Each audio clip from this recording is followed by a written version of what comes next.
volgende op Skemergrond. Kyk, waar is my pa oor 'n vroumens, hè? Dis wat ek die streep trek. Jy kan van my sê net wat jy wil, maar jy gaan nie aanhou jou ma boelie nie. Sy het die ander dag van my gevra of ek van my werk hou. Wat? Is dit dan nou te alledaags en plat vloers vir haar? Sal jy jou siening vir ons gee?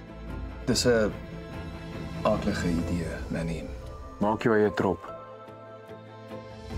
Soek nog wolwe. Klink na 'n plan. Maar mamma, kan ons nie sommer net so gaan nie. Jy sal regkom, ander dag help mamma jou weer. Okay, my baba? Die vir jou.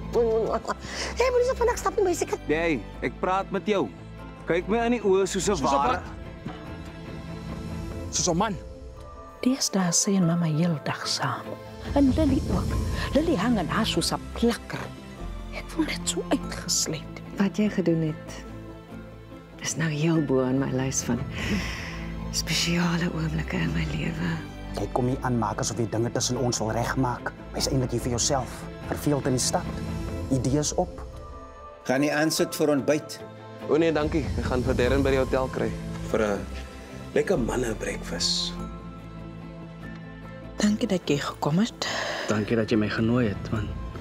Daar's 'n paar dinge wat ek vir jou ook wil sê. Nou, as 'n jong luitie in die dorp met baie talent.